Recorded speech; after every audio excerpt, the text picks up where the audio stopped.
দশম গ্রেড বাস্তবায়নের দাবিতে ফরিদপুরে মেডিকেল টেকনোলজিস্ট এবং ফার্মাসিস্ট যারা রয়েছেন তারা কিন্তু মানববন্ধন কর্মসূচি পালন করেছেন। এই ফরিদপুর মেডিকেল কলেজ হাসপাতালের কর্মরত মেডিকেল টেকনোলজিস্ট এবং ফার্মাসিস্ট যারা রয়েছেন তারা কিন্তু আজ সকাল 10টা থেকে বেলা 11টা পর্যন্ত এই মানববন্ধন কর্মসূচি তারা পালন করেন।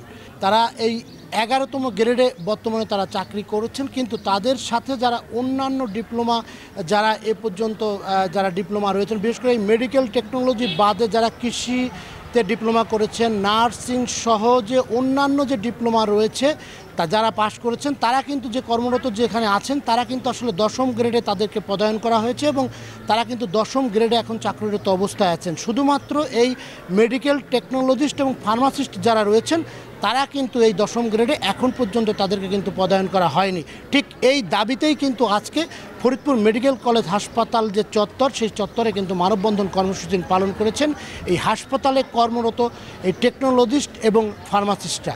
আমরা দশম গ্রেডের দাবি নিয়ে দাঁড়িয়েছি। বাংলাদেশের সকল ডিপ্লোমাধারী দশম গ্রেড, শুধুমাত্র আমরা বঞ্চিত আছি। সো আমরা অতি বিলম্বে আমাদের দশম গ্রেড বাস্তবায়ন করার জন্য সরকারের কাছে অনুরোধ জানাচ্ছি। আমরা স্বাস্থ্যসেবায় এত গুরুত্বপূর্ণ ভূমিকা পালন করা সত্ত্বেও আমাদের ওই 11তম গ্রেডেই রাখা হয়েছে। আমরা দশম গ্রেডে নেওয়ার জন্য অনেকবার দাবি দেওয়া করছি। আমরা যে কোনো একটা উদ্দেশ্য কারণে আমরা আজকে দশম গ্রেড থেকে বঞ্চিত হচ্ছি। এটা আমাদের দাবি নয়, এটা আমাদের ন্যায্য অধিকার। এই স্বাস্থ্য নিয়ে যারা কাজ করি শুধুমাত্র তাদেরকেই বঞ্চিত করা হয়েছে। কি কারণে করা হয়েছে, কি ভৌতিক কারণে এটা এখনও বিলম্ব হচ্ছে, এটা আমরা জানি না। আমরা বৈষম্য শিকার, এই দ্রুত মাননীয় সরকার মহোদয়ের কাছে এই বৈষম্যের অবসান করে আমাদেরকে আমাদের যথার্থ প্রাপ্যতা বুঝিয়ে দেওয়ার অনুরোধ জানাচ্ছি। না হলে আমরা সামনে কঠোর আরও যে আমাদের কর্মসূচি আছে আমরা সেটা যাইতে বাধ্য হব। এই মানববন্ধন কর্মসূচি থেকে বক্তারা যেমনটি বলছেন যে এই মেডিকেল টেকনোলজিস্ট এবং ফার্মাসিস্টের 10তম গ্রেডে যদি পদায়ন বা উন্নীতকরণ খুব দ্রুত সময়ের মধ্যে করা না হয় তাহলে কিন্তু কঠোর কর্মসূচির ঘোষণা দিবেন তারা।